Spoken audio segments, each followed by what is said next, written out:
চাই সকাল সকাল আপনারা তো মুখ ভারী কেন? আরে আর বলিস না, আগে রাজসভায় অনেকেই ছিল যারা আমার হয়ে কথা বলতো, কিন্তু ইদানিং সবাই কেমন বদলে গেছে। সবাই গোপালের হয়ে, তাই তো? একদমই তাই। আর না বললেও কেউ গোপালের বিরুদ্ধে কথা বলে না।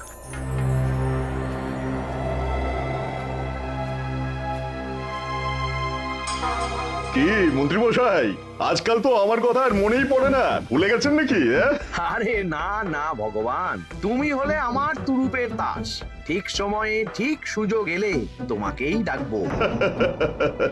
একটু দেখবেন। হ্যাঁ হ্যাঁ, আরে নিশ্চয়ই নিশ্চয়ই। এই চলি রে, আবার রাজসভায় যেতে হবে।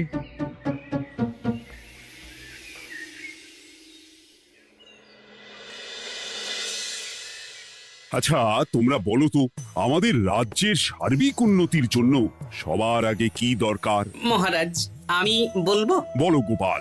সততা আর শিক্ষা, এই দুটো জিনিস মানুষের মধ্যে থাকলে রাজ্যের উন্নতি কেউ আটকাতে পারবে না মহারাজ। একদম ঠিক বলেছ পণ্ডিত, তুমি তো শিক্ষার কাণ্ডারি। তুমি কি বলতে চাও এই ব্যাপারে? মানে কিভাবে শিক্ষার আরো উন্নতি করা যায়? মহারাজ, আমি তো মনে করি পুঁথিগত শিক্ষাই শুধু শিক্ষা নয়, মানুষের ভেতরে যে পূর্ণতা আছে সেটাকে ফুটিয়ে তোলার নামই হলো শিক্ষা। যেমন? কেউ যদি খেলতে ভালোবাসে সে খেলোয়াড় হবে, গান করতে ভালোবাসলে সে গায়ক বা গায়িকা হবে। আমি প্রত্যেকের মধ্যে লুকিয়ে থাকা এই বিশেষ বিষয়গুলিকে তুলে ধরার জন্য কিছু করতে চাই। তা এটা করার জন্য কি দরকার? প্রথমত অর্থের প্রয়োজন। আমাদের আরো অনেক টুল খুলতে হবে, সেখানে এক একটা জায়গায় এক এক রকমের শিক্ষা প্রদান করা হবে। এটা ভালো প্রস্তাব। আমাদের রাজ্যে গায়ক, নৃত্যশিল্পী, অঙ্কন শিল্পী, খেলোয়াড় সব তৈরি হবে। দেশ বিদেশে রাজ্যের নাম উজ্জ্বল হবে। মহারাজ, একদম এসব উল্টো পাল্টা খরচ করবেন না। কেন কেন? মহারাজ, রাজকোষে প্রথমত বেশি অর্থ নেই, যে কোনো সময় যুদ্ধ লাগতে পারে। তাই আমাদের উচিত প্রথমে এসব না করে কামান, গোলা, বারুদ, ঢাল, তরোয়াল এসব কেনা। ঠিকই বলেছ। কদিন ধরেই শুনছিলাম সীমান্তবর্তী এলাকায় ইংরেজ সেনারা নাকি ঘুরঘুর করছিল। পণ্ডিত মশাই, আপনার এই সব পাণ্ডিত্য অন্য জায়গায় ফলাবেন কেমন? এসব করে লাভের লাভ কিচ্ছু নেই। কাউকে যদি ইংরেজরা গুলি করে সে কি গান শোনাবে? হ্যাঁ, মন্ত্রীর কথায় যুক্তি আছে। মহারাজ, আপনি বরং পণ্ডিত মশাইকে কিছুদিনের জন্য ছুটি দিয়ে দিন। পণ্ডিত মশাইয়ের মাথার একটু বিশ্রাম দরকার। হ্যাঁ পণ্ডিত, তুমি বরং দিন 15 জন্য তীর্থে ঘুরে এসো। যথা আজ্ঞা মহারাজ।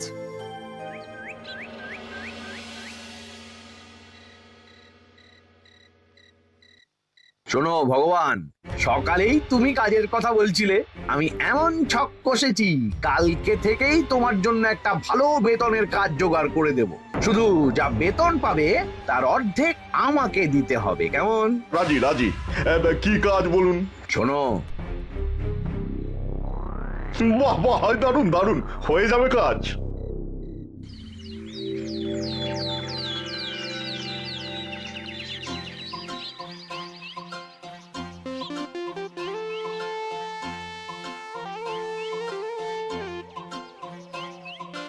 এই সকাল সকাল রাস্তায় ঘুরঘুর করছিস কেন? পড়াশুনো কি শিখেই তুলে দিয়েছিস? পণ্ডিত মশাই তীর্থে গেছেন, এখন আমাদের ছুটি। দুপুর বেলা ভাত, রাতের বেলা রুটি।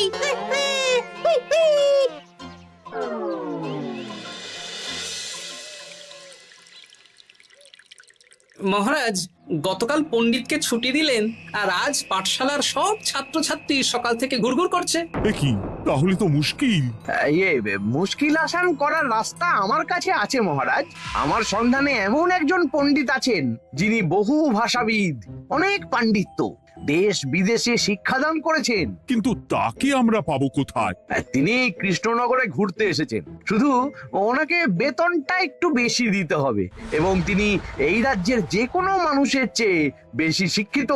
তার পড়ানোর ধরনই আলাদা। সে কোথায়? আমি তাই ওনাকে আজকে রাজসভায় আসতে বলেছি।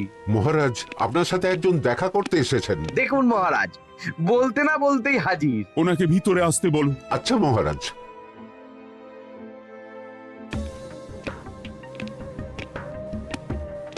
প্রণাম কৃষ্ণচন্দ্র, আমাকে আপনার মন্ত্রী ডেকেছেন, তাই এলাম। মন্ত্রীর সাথে কথা হয়েছে আমাদের রাজ্যের শিক্ষার উন্নতির ব্যাপারে। আমাদের মানে আপনি কি এই রাজ্যের?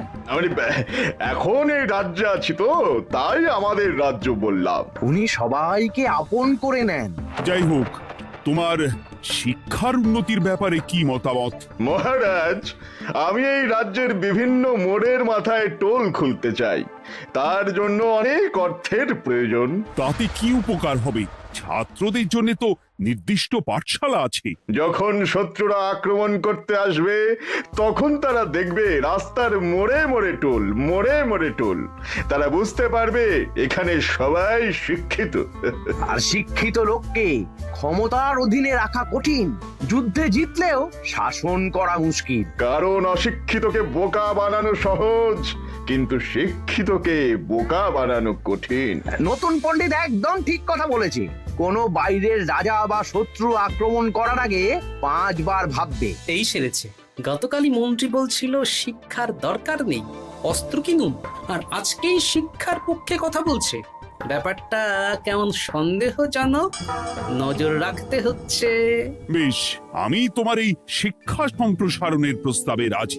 মন্ত্রী, তুমি এই প্রকল্প দেখভাল করবে। আচ্ছা, কত খরচ হতে পারে একটা হিসেব করে আমাকে জানিও, আমি দিয়ে দেব। আচ্ছা মহারাজ, আপাতত 500 মোহর দিয়ে রাখুন, পরে যা লাগবে বলে দেব। উফ, সকালে এক পত্তন বাজার, বিকেলে এক পত্তন বাজার, আর পারি না। আরে হাত চালাও, হাত চালাও। বাবা, কাজ শুরু হয়ে গেল। হ্যাঁ, আর ছাত্রদের পাঠশালার কাছে যেতে হবে না। পাঠশালা ছাত্রদের বাড়ির কাছে চলে আসছে। যেখানে সেখানে পাঠশালা। এ তো যেখানে সেখানে শিক্ষা। ঠিক বলেছো। আজ থেকে আমি আর নতুন পণ্ডিত চালু করছি। ধরো শিক্ষা, মারো পেরে। শিক্ষাকে ছাত্রছাত্রীদের মধ্যে গেঁথে দিতে হবে। এতদিন জানতাম ধরতক্তা মার পেরে, এখন বদলে যাবে। কিন্তু একটা পণ্ডিত এতগুলো পাঠশালা একা সামলাবে কি করে? খেপে খেপে। মানে সকাল 6টা থেকে 7টা একটা জায়গায়, পরে 7:30 থেকে 8:30 আরেকটা। এইভাবে বিভিন্ন জায়গায় পণ্ডিত ঘুরে ঘুরে শিক্ষাদান করবেন। না, ব্যাপারটার উপরে মহারাজকে নজর রাখতে বলতে হবে। মহারাজ, আমার মনে হয় এই পাঠশালায় আগামীকাল থেকে কেমন পড়াশোনা শুরু হবে, আপনার সেদিকে একটু নজর রাখা উচিত। হ্যাঁ, দেখি আগামীকাল সকাল সকাল বিভিন্ন পাঠশালায় গিয়ে নজর রাখবো।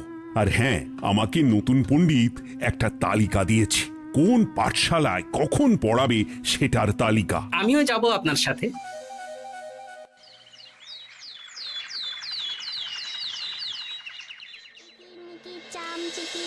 কাটা মজুমদার ধে এলো দামোদর, দামোদরের হাঁড়ি কুড়ি, দুয়ারে বসে চাল কুড়ি। দেখি কুটি, তোরা এই কিরমিকির খাচ্ছিস? নতুন পণ্ডিত কোথায়? উনি তো এই মাত্র দক্ষিণের পাঠশালায় গেলেন। ন্যাপলা আর গুলটে আজ থেকে ওখানেই গেছে। ওদের দুজনের বাড়ি কাছাকাছি তো, তাই। আচ্ছা চলো তো গোপাল, দক্ষিণেই গিয়ে দেখি।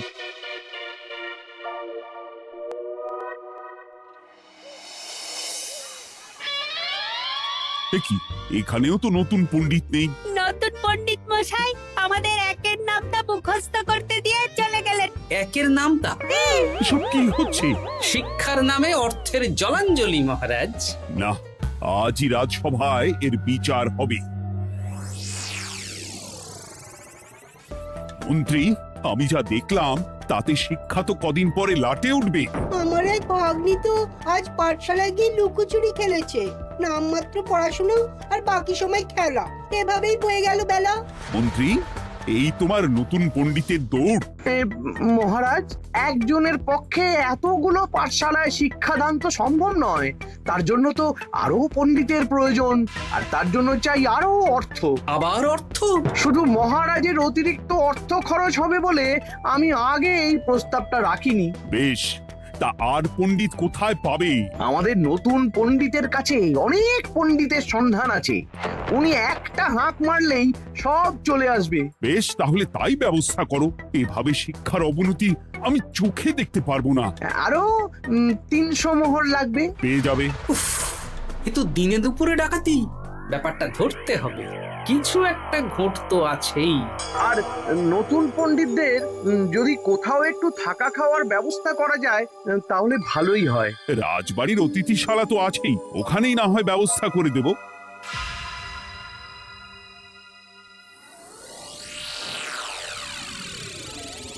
শোন বটা ঘটা আর কেলে পচা, তোদের এইবার এই ভগবানের মতন শিক্ষাদান করতে হবে। আরে আমি তো শিক্ষা বানানি জানি না। সে না জানলেও হবে, শুধু দাড়ি গোফ লাগিয়ে নকল পণ্ডিত সেজে কালকে থেকে পাঠশালায় যেতে হবে। কাকে কোথায় যেতে হবে সব আমি বুঝিয়ে দেব। আচ্ছা,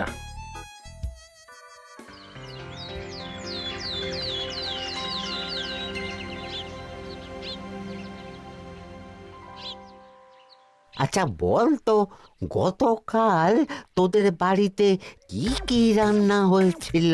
ভাত, মসুর ডাল আর লাউ ঘন্ট। লাউ ঘন্টের মধ্যে চিংড়ি ছিল? না, তা আজকে কি রান্না হবে? আজকে সকালে বাবা বাজার থেকে পাকা কাতলা এনেছে। কাতলা মাছের পাতলা করে ঝোল হবে। আর তোর? আমাদের আজ নিরামিষ, এই কবজি ডুবিয়ে সবজি ভাতি খেতে হবে। বেশ।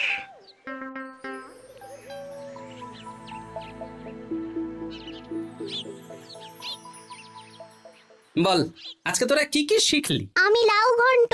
আমি সবজি ভাত। আমি কাতলা মাছ। কি বলছিস কি? আজকে তো পাঠশালায় এই সব আলোচনাই হয়েছে। এবারে ব্যাপারটা একেবারে সহ্য সীমার বাইরে চলে যাচ্ছে। দাদু, আমাদের আগের পণ্ডিত মশাই ভালো ছিলেন। উনি কোথায় চলে গেলেন? মন্ত্রী মশাই ছলে বলে কৌশলে ওনাকে তীর্থে পাঠিয়েছেন। না, এখন আমাকে মন্ত্রী মশাইয়ের উপরে নজর রাখতে হবে।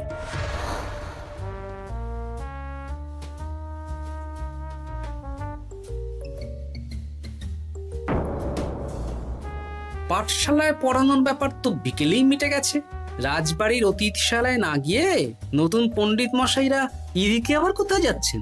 সাথে মন্ত্রীও আছেন, ব্যাপারটা নজর রাখতে হবে। তাড়াতাড়ি চল। চলুন চলুন। এদিকে তো বটা ঘটার বাড়ি, এদিকে মন্ত্রী মশাই কোথায় যাচ্ছেন?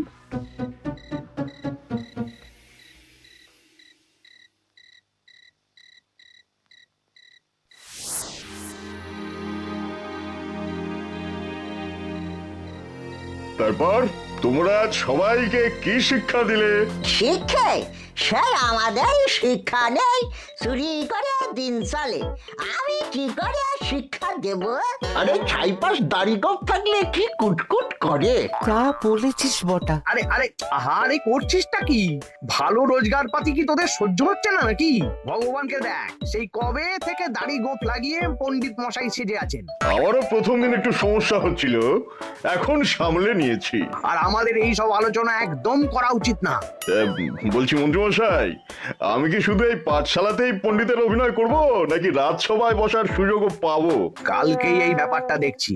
আগে তোমাকে রাজসভায় ঢোকাবো, তারপর এক এক করে বটা ঘটা কেলে পচা সব আমার দলের লোককে রাজসভায় ঢুকিয়ে নেব। আর রাজসভার বাকি সদস্যদের ফাঁকা করে দেবেন। একদম তাই। মহারাজ সহজ সরল মানুষ, এটাই একটা বড় সুবিধা। আচ্ছা, এই ব্যাপার।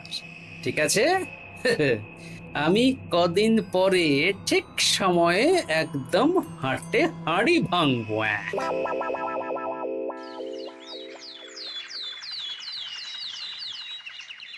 তাহলে মন্ত্রী, আর কোনো সমস্যা নেই তো? না না মহারাজ, এখন আর কোনো সমস্যা নেই। দেখবেন এই ধরো শিক্ষা মারপের এক প্রকল্পের নাম চারিদিকে ছড়িয়ে পড়বে। আমার তো মনে হয় একটু পাঠশালাতে বিজ্ঞান নিয়েও আলোচনা করা উচিত। হবে হবে, সব হবে। এখনো সব বাচ্চারা অজ্ঞান হয়ে আছে। আগে শিক্ষায় জ্ঞান ফিরুক, তারপরে না হয় বিজ্ঞান নিয়ে আলোচনা করবে। বিজ্ঞানী তো প্রস্তাবটা খারাপ রাখেনি। তুমি কি বেশি বোঝো? তাহলে তুমিই তো বিজ্ঞান শেখাতে পারো। আমি কবিরাজি শিক্ষা দান করতে পারবো। তোমার কবিরাজি শিখতে কেউ রাজি নয়, চুপ থাকো। আহ, দেখাই যাক না বাচ্চারা কেমন শিক্ষা লাভ করে। মহারাজ, বলছি কি, আমাদের পণ্ডিতের আসনটা তো ফাঁকাই পড়ে আছে। এখন যখন নতুন পণ্ডিত এসেই গেছেন, তাহলে ওই জায়গায় ওই তো বসতে পারে। কিন্তু পণ্ডিত তো তীর্থে গেছে, অবশ্য কদিন পরেই ফিরে আসবে। ও আসুক, তারপর না হয় আলোচনা করে একটা সিদ্ধান্ত নেব। পণ্ডিত মশাই না হয় এসে পুজো পাঠটাই করুক, কিন্তু রাজসভা এরকম ফাঁকা থাকলে কেমন একটা লাগে। বেশ, তাহলে তাই হোক। কালকে থেকে নতুন পণ্ডিত আমাদের পুরনো পণ্ডিতের জায়গায় বসবে। এইভাবে রাজসভা ফাঁকা করে যেতে হবে, তাহলে একদিন সবাই আমার পক্ষেই কথা বলবে, আর শেষে রাজাকেই সরিয়ে দেব।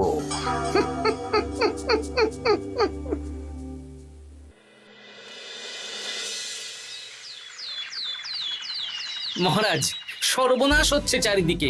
চলুন চলুন, আমি পুরো বিষয়টা ধরে ফেলেছি। কি ধরে ফেলেছো? শিক্ষার নামে ষড়যন্ত্র চলছে মহারাজ। রাজসভায় চলুন, সব বলছি। আচ্ছা আচ্ছা, আসছি।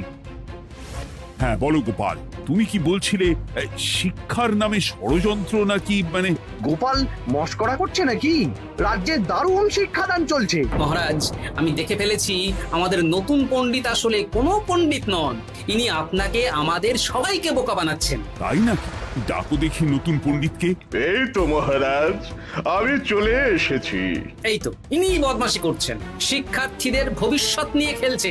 এই বল, আসল কথাটা বল। কি বলবো, এসব ভাড়ামো বন্ধ করো গোপাল। না বললে আমি কিন্তু ধুতি খুলে দেব। এই এই আরে কি হচ্ছেটা কি? এই এই এই এই সরো তো, সরো সরো। ব্রুম, ব্রুম, ব্রুম, কি হলো? কি হলো? ব্রুম, ব্রুম, জব, ব্রুম। এই সেরেছে। গোপাল এসব কি বলছে? বলুন। ভুল বকছে কেন? ব্রুম, ব্রুম, গোপাল, তোমার কি হলো গো? কি বলছো তুমি? আমার কাছ বৈদ্য, তুমি একটু দেখো তো গোপাল ঠিক আছে তো? এই যে নতুন পণ্ডিত, তুমি তো অনেক ভাষা জানো, তুমি বুঝতে পারছো? মহারাজ, আমি দেখছি গোপালের মনে হয় বিশ্রামের প্রয়োজন। এই এই, তোমরা কয়েকজন মিলে গোপালকে রাজবাড়ির অন্দর মহলে নিয়ে চলো। চলুন, আমি যাচ্ছি। ওহো, গোপালের কি হলো? মাথায় লেগে গেল? ভাষা চলে গেল? সব এই নতুন পণ্ডিতের জন্য।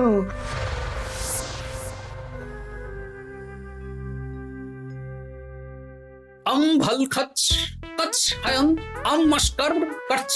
মহারাজ, আমার মনে হচ্ছে গোপালের বাইরে থেকে কিছু হয়নি, ভিতর থেকে কিছু হয়েছে। নারী স্পন্দন, হৃদস্পন্দন সব ঠিক আছে। আমার বড় যাব ভ্রম। কিন্তু গোপাল কি ভাষা বলছে বোঝা যাচ্ছে না। নতুন পণ্ডিত, একবার চেষ্টা করে দেখো না। আমার কাছে হয় না। এসব তো আমি কিছুই বুঝতে পারছি না মহারাজ। আপনি যে এত দেশ বিদেশে ঘুরেছেন, আপনি বুঝতে পারছেন না?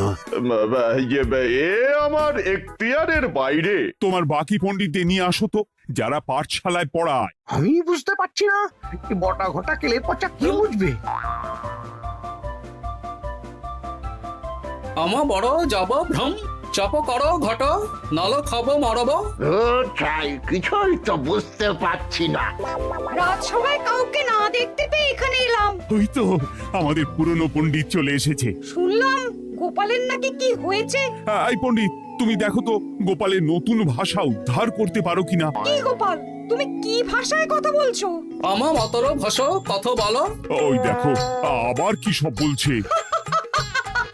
আমো বোঝো তো পড়ছো, সবার সাথে মস্করা করছো। তমো ঠক ধরছ। হ্যাঁ, এই পণ্ডিত, এটা কি ভাষা? ঘাবড়াবেন না মহারাজ, এটা পাতি বাংলা ভাষা। বাংলা ভাষা? গোপাল শুধু আকার ইকার উকার আর বেশিরভাগ স্বরবর্ণ বাদ দিয়ে কথা বলছে। মানে গোপাল তম কছ কছ বলো। আমার নাম গোপাল ভর। মহারাজ, গোপাল বলল আমার নাম গোপাল ভর। আমার অত বকনা মহারাজ। এর মধ্যে আকার ইকার উকার এসব বসিয়ে দেখুন তো কি হয়। আমার নাম গোপাল ভাঁড়। আমার নাম গোপাল ভাঁড়। অত, আমি অত, বকা বোকা, নই মহারাজ। মহারাজ, আমি অত বোকা নই মহারাজ। এই তো সুন্দর ধরে ফেলেছেন। কি কেমন দিলাম? দেখলে আমাদের রাজ্যে মন্ত্রী ধরে আনা পণ্ডিতের পাণ্ডিত্য। সব এক একটা গাধা। হ্যাঁ এ কি ভগবান, বটা ঘটা কেলে পচা। মহারাজ এখান থেকে কি বুঝতে পারলেন? কি? শিক্ষার বাইরেও অন্যভাবে সমস্যার কি করে সমাধান করা যায়, তাও শুধুমাত্র উপস্থিত বুদ্ধি দিয়ে, যেটা আমাদের রাজপণ্ডিতের আছে। তা তো দেখতেই পাচ্ছি। আর সেই জন্যই মন্ত্রী ওনাকে সরাতে চেয়েছিলেন, আর কিছুদিনের মধ্যে সব সভাসদদের সরিয়ে দিতেন। আমি সব মতলব শুনেছিলাম, আর এই দিনটার জন্য অপেক্ষা করছিলাম। আজকেই তো পণ্ডিতের তীর্থ থেকে ফিরে আসার কথা। তাই আজকে এই ছোট্ট নাটকটি করলাম। এবার মন্ত্রী আর এই 4 জন নকল পণ্ডিতকে আচ্ছা করে কারাগারে গিয়ে ধোলাই দাও। ধোলাই হলো ওনাদের জন্য উপযুক্ত এবং উচিত শিক্ষা।